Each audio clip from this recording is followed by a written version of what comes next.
आऊज़ुबिल्लाहिमिनश्शैतानिर्रजीम बिस्मिल्लाहिर्रहमानिर्रहीम। अस्सलाम वालेकुम दोस्तों, मैं हूं मोहसिन रज़ा और आप लोग देख रहे हैं virtual student support services YouTube channel. दोस्तों, मैंने दो नए चैनल शुरू किए हैं जिसमें एक टीचर्स ऑनलाइन है और दूसरा की टू सक्सेस है।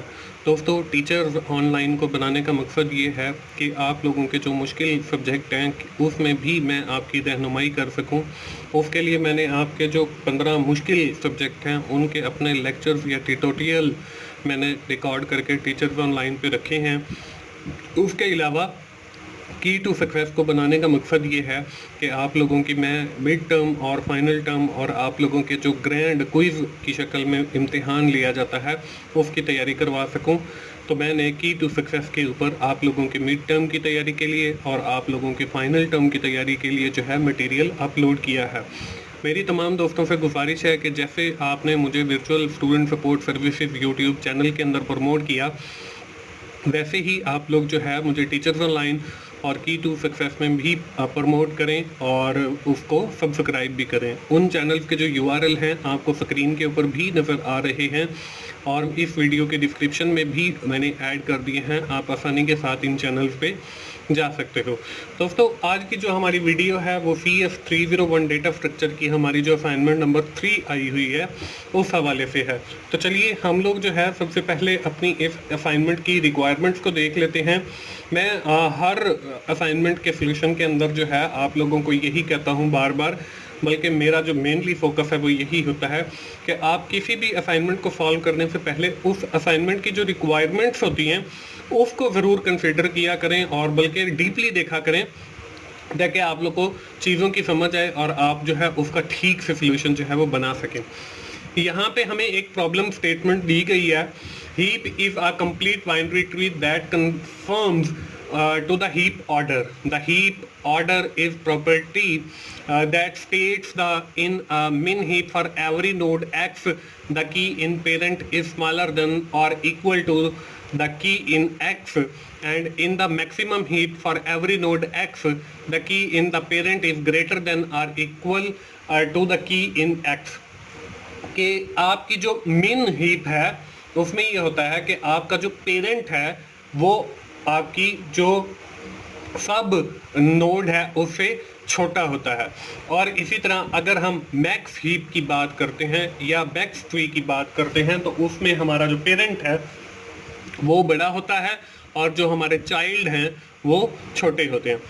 Given below is an array representation of complete binary tree. इसमें हमें जो है एरे दी गई है नीचे, उसमें एरो 0 इंडेक्स पे कुछ डेटा नहीं है, 1 2 3 4 5 6 7 8 9 10 11 12 और 13 इंडेक्स तक हमें एरे दी गई है और 1 इंडेक्स से जो है हमारा डेटा शुरू होता है जो कि है 2 3 4 6 16 19 24 8 11 20 23 एंड 30। हमने क्या करना है, you are required to draw complete binary tree. हमने जो है एक कंप्लीट बाइनरी ट्री बनाना है from the above given array. ऊपर जो हमें एरे दी गई है उससे after drawing a tree identify which type of heap data structure is it showing either min heap और मैक्स हीप, कि वो आपका जो डेटा स्ट्रक्चर शो होगा वो आपका मिन हीप है या मैक्स हीप है। इसके बाद हमारा दूसरा जो क्वेश्चन है वो ये है कि वही हमारी एरे है और उसके अंदर हम लोग जो है एक एलिमेंट और ऐड कर रहे हैं 113 इंडेक्स के ऊपर। यहाँ पे आपको ग्रीन कलर में नजर भी आ रहा है। Let's suppose we insert a new value at an array index 13 then draw heap tree. फिर हमने उसे हीप ट्री बनाना है। After inserting a new node के बाद also show the changes done in array, और फिर हमने वो भी शो करना है जो हमारी एरे के अंदर चेंजेस आएंगी। तो दोस्तों, ये है हमारी इस असाइनमेंट की रिक्वायरमेंट और ये दो समझ लें प्रॉब्लम स्टेटमेंट हमें दी गई हैं। बढ़ते हैं इसके सोल्यूशन की तरफ। सोल्यूशन पे जाने से पहले मैं आप लोगों को ये एरे जो है वो स्क्रीन के ऊपर नजर आ रही है। मैं आप लोगों को फिर कहूंगा कि मेरा एक टीचर्स ऑनलाइन के नाम से चैनल है जिसके ऊपर आपके प्रोग्रामिंग के भी लेक्चर अवेलेबल हैं। तो आप टीचर्स ऑनलाइन को जरूर विजिट करें। उसका जो URL है आपको इस वीडियो की डिस्क्रिप्शन में मिल जाएगा। अब यहाँ पे देखें हमारे पास वही एरे है 0 इंडेक्स से लेकर 13 इंडेक्स तक, और वही डेटा है 2 3 4 6 16 19 24 8 11 20 23 और 30। अब हमने क्या करना है, अब हमने जो है अपना वो ट्री बनाना है। ट्री बनाने के लिए हम लोग क्या करेंगे, ट्री बनाने के लिए हम बारी बारी हर इंडेक्स में जो डेटा पड़ा है उसको लेते जाएंगे और एक ट्री बना लेंगे। अब देखें हमारे पास 0 इंडेक्स पे तो कोई डेटा मौजूद नहीं है, जबकि 1 इंडेक्स पे 2 मौजूद है, तो 2 जो है हमने यहाँ पे लिख लिया। उसके बाद हमारे पास देखें 3 और 4 है, तो हमारी ये पेरेंट नोड बन जाएगी। तो इसके साथ हम 3 और 4 को जो है एज अ चाइल्ड लेंगे। तो यहाँ पे देखें हमने 3 को ऐड किया और नीचे इस साइड पे हमने 4 को। तो ये जो दो नोड्स हमने नई लगाई है ये हमारी चाइल्ड नोड या लीफ नोड भी हम इन्हें कहते हैं, अगर हमारा ट्री कहीं पे खत्म हो जाएगा, वरना हमारी ये लीफ नोड होंगी उस सूरत में जब हमारा ट्री यहाँ पे खत्म हो जाएगा, वरना ये हमारी चाइल्ड नोड है। और इसके बाद ये ऊपर वाली जो 2 है ये हमारी पेरेंट नोड है। अब देखें यहाँ पे 2 3 और 4 हो गए। इसके बाद चौथे इंडेक्स के ऊपर जो 6 है, हम जब भी कंप्लीट बाइनरी ट्री बनाते हैं तो उसके अंदर हम इस बात का भी ख्याल रखते हैं कि हमारा जो ट्री बनता है वो लेफ्ट टू राइट बनता है। लेफ्ट टू राइट का मतलब ये है कि अगर हमने चाइल्ड अब बनाने हैं इस लेवल के बाद, क्योंकि हम ट्री का लेवल भी मद्देनजर रखते हैं कि वो भी इक्वल रहे, जिस लेवल के ऊपर 3 है उसी लेवल के ऊपर 4 है। तो अब देखें जब भी हम कोई नए चाइल्ड बनाएंगे तो वो सबसे पहले लेफ्ट टू राइट के रूल के मुताबिक बनाने हैं, तो वो 3 के 2 चाइल्ड बनेंगे, फिर 4 के 2 चाइल्ड बनेंगे। अब यहाँ पे देखें 4 के बाद जो है हमारे पास 6 और 16 है, तो आप देखें 3 के नीचे हमने जो है वो लेफ्ट पे एक 6 बनाया और दूसरा हमने 16 बनाया। अब देखें अगला जो है हमारे पास 19 और 24 है, तो हमने लेफ्ट पे देखें इस लेवल 3 के ऊपर वो हमारे 2 चाइल्ड आ चुके हैं। इसी तरह हम जो है राइट वाला जो हमारी नोट है चाइल्ड नोट, इसके भी हम 2 सब चाइल्ड लेकर आएंगे, वो हमारे पास 19 और 24 आ गए, क्योंकि 6 और 16 यहाँ पे आ गए, 19 और 24 जो है वो यहाँ पे आ गए। अब देखिए अगले जो हैं वो हमारे पास 8 और 11 हैं। अब इनको भी हम चाइल्ड में लेके जाएंगे, लेकिन अब यहाँ पे देखें लेवल जो है वो हमारा बराबर है, मतलब 3 लेवल के ऊपर है। तो अब हम फिर वही लेफ्ट टू राइट वाला रूल अप्लाई करेंगे, तो वो हमारा 6 के नीचे जो है वो हमारे 2 चाइल्ड आएंगे। तो यहाँ पे देखें हमने 8 को इंसर्ट किया और उसके बाद जो है वो 11 को इंसर्ट किया। अब इसके बाद देखें हमारा ये जो 16 है ये भी उसी लेवल के ऊपर है, तो हमने लेफ्ट वाला फिल कर लिया, तो अब ये हमारा राइट वाला आ गया। तो इस 16 के नीचे जो है हमारे जो अगला डेटा है 20 और 23, वो हमने 20 लगाया और 23 लगाया। तो इस तरीके से हमारा 6 के नीचे भी 2 चाइल्ड आ गए और 16 के नीचे भी 2 चाइल्ड आ गए। तो ये हमारी जो कंडीशन है ये हमारी कंप्लीट बाइनरी ट्री की है जो फुलफिल हो रही है। इसके बाद दोस्तों देखें हमारे पास जो है सिर्फ एक नंबर बच जाता है जो कि 30 है। तो अब हम राइट साइड वाले चाइल्ड के ऊपर आएंगे 4 और 19 के नीचे देखें हमने 30 को लगा दिया। अब इसके बाद हमारे पास कोई और डेटा नहीं है। अगर होता तो हम 19 के नीचे एक और चाइल्ड बनाते और फिर अगर हमारे पास और डेटा होता तो हम फिर 24 के नीचे भी 2 चाइल्ड बना देते। अब ये देखें हमारा डेटा खत्म हो गया, तो ये हमारी एक ट्री की शक्ल बन गई।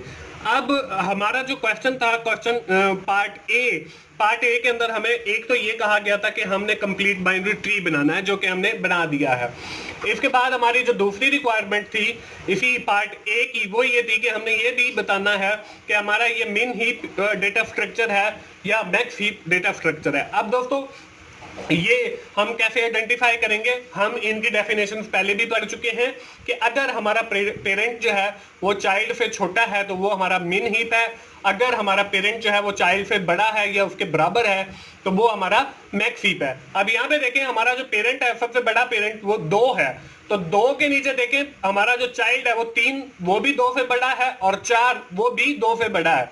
इसी तरह अगर हम जाते हैं अगली लेवल के ऊपर तो यहाँ पे देखें 6 और 16 है, यानी कि 6 और 16 है, तो ऊपर इनका पेरेंट जो है वो 3 है, तो 3 जो है वो 6 से भी छोटा है और 16 से भी छोटा है। इसी तरह अगर हम 6 को देखें तो यहाँ पे 8 और 11 है, तो 6 हमारा जो है वो 8 से भी छोटा है, 11 से भी छोटा है।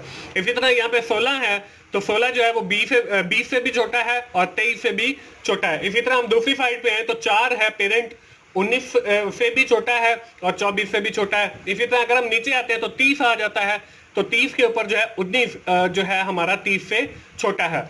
तो ये अब जो हमारा ट्री बनता है, जब हमारा पेरेंट जो है वो छोटा हो, चाइल्ड बड़ा हो, तो वो हमारा मिन हीप डेटा स्ट्रक्चर बनता है। यहाँ पे मैंने आपको लिखा हुआ भी दिखा दिया है। तो ये हमारा मिन हीप जो है डेटा स्ट्रक्चर है। तो इस तरीके से है दोस्तों हमारी जो क्वेश्चन नंबर 1 है वो कंप्लीट हो जाता है। इसके बाद बारी आती है क्वेश्चन नंबर 2 की। अब क्वेश्चन नंबर 2 या बी पार्ट समझ ले उसी क्वेश्चन का। ये हमारा ट्री तो बना हुआ है, इसके अंदर हमने क्या करना है, हमने एक नई नोड इंसर्ट की 13 इंडेक्स के ऊपर, ये ग्रीन कलर के अंदर आपको नजर आ रही है 1 और 13। अब ये एक हमने कहां पे इंसर्ट करना है, मैंने आपको बताया था कि 19 के बाद हमने 30 नीचे इंसर्ट किया, तो यहाँ पे 19 के नीचे जो है हमारा 1 आ जाएगा। तो हमने यहाँ पे 1 जो है 19 के नीचे लगा दिया। अब यहाँ पे देखें, हमने वो मिन हीप डेटा स्ट्रक्चर जो है वो पढ़ा है और उसमें हमने कहा था कि हमारा जो पेरेंट है वो हमारा छोटा होना चाहिए चाइल्ड से।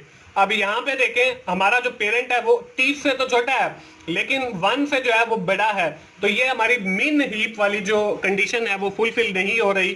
तो हम क्या करेंगे कि 1 को जो है वो 19 की जगह पर ले जाएंगे और 19 को 1 की जगह पर लाएंगे, तो हमारी कंडीशन जो है वो फिर मिन हीप वाली बन जाएगी।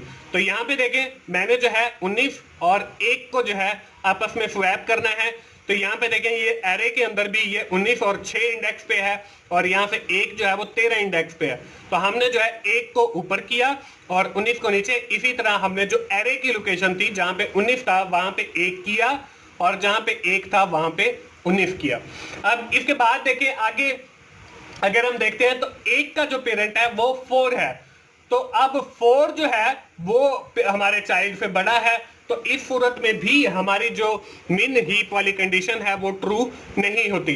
तो इस सूरत में हम क्या करेंगे कि 4 को नीचे लाएंगे और 1 को ऊपर लेकर जाएंगे। तो अब हम यहाँ पे वही करने वाले हैं। यहाँ पे देखें, हमारा जो 1 है वो 6ठे इंडेक्स के ऊपर है और हमारा जो 4 है वो तीसरे इंडेक्स के ऊपर है। तो हम इन दोनों को स्वैप करते हैं। स्वैप होने के बाद देखें, 4 यहाँ पे नीचे आ गया और 1 जो है वो ऊपर चला गया। तो 6 इंडेक्स के ऊपर जो है वो 4 चला गया और 3 इंडेक्स के ऊपर 1 आ गया। अब देखें आगे हम इसका 1 का पेरेंट देखते हैं और 1 का पेरेंट जो है वो 2 है और 2 के जो चाइल्ड है वो 3 और 1 है। तो यहाँ पे 3 से तो 2 छोटा है लेकिन 1 से जो है वो 2 बड़ा है। तो हमारी जो मिन हीप वाली कंडीशन है वो फुलफिल नहीं हो रही। तो हमने जो है फिर 2 और 1 की जो है जगह चेंज करनी है। वो चेंज करने के लिए अब यहाँ पे देखें, हमारे पास पहले इंडेक्स के ऊपर 2 है और तीसरे इंडेक्स के ऊपर 1 है। हमने इन दोनों की जगह चेंज की है। जब हमने जगह चेंज की तो पहले इंडेक्स के ऊपर देखें 1 आ गया और तीसरे इंडेक्स के ऊपर 2 आ गया। तो ये हमारा दोस्तों एक जो है हमने जब नई नोड इंसर्ट की तो उसमें देखें वो जो है पहले नंबर के ऊपर आ गई और इसमें हमने काफ़ी सारी रोटेशंस जो है वो की है कि किसी एक नोड की जगह पे दूसरी नोड को और दूसरी नोड की जगह पे पहली नोड को। तो इस तरीके से हमारा ये एक ट्री बन जाएगा, कंप्लीट बाइनरी ट्री या मिन हीप डेटा स्ट्रक्चर। तो दोस्तों ये थी हमारी असाइनमेंट और आपको मैंने ये जितनी भी चीज़ें दिखाई हैं आपने अपनी असाइनमेंट के अंदर कोशिश करनी है कि वो एरे के भी पूरे स्टेप दिखाने हैं और जब आपका जो मिन हीप डेटा स्ट्रक्चर है जो ट्री की शक्ल में है आपने वो भी हर स्टेप के ऊपर जैसे आपने उसकी मूवमेंट की है वो साथ के साथ ज़रूर दिखानी है ताकि टीचर को जो पता चले कि आपने जो है क्वेश्चन खुद से सॉल्व किया है। तो दोस्तों ये थी हमारी असाइनमेंट डेटा स्ट्रक्चर की। उम्मीद है आप लोगों को आइडिया जो है वो मिल गया होगा। अब आप बड़ी आसानी के साथ जो है अपनी असाइनमेंट बना सकते हैं। दोस्तों आखिर में मैं फिर यही कहूँगा कि आप लोग मेरा चैनल टीचर्स ऑनलाइन ज़रूर विजिट करें। वहाँ पे बहुत सारे सब्जेक्ट के आपके जो मुश्किल सब्जेक्ट हैं जिसमें CS 101 है, MGT 101 है, CS 201 है, MGT 201 है, CS 601 है, CS 401 है और बहुत सारे सब्जेक्ट हैं, ऑलमोस्ट 15 के करीब सब्जेक्ट हैं जिनके मैंने अपने लेक्चर रिकॉर्ड करके वहां पे रखे हैं। और इस चैनल का जो यूआरएल है वो शुरू में आपको स्क्रीन पर भी मैंने दिखाया था और आपको इस वीडियो के डिस्क्रिप्शन में भी मिल जाएगा, तो आप बड़ी आसानी के साथ जो है टीचर्स ऑनलाइन पे जा सकते हैं। तो मेरी तमाम दोस्तों से यही गुजारिश है कि अगर आपको मेरी वीडियो अच्छी लगी है तो आप मेरे तीनों चैनल जो हैं वो सब्सक्राइब करें, ना सिर्फ सब्सक्राइब करें बल्कि आप अपने दोस्तों के साथ भी शेयर करें। दोस्तों मिलते हैं अगली किसी असाइनमेंट सोल्यूशन के साथ या जीडीपी सोल्यूशन के साथ, उस वक्त तक के लिए अल्लाह हाफिज।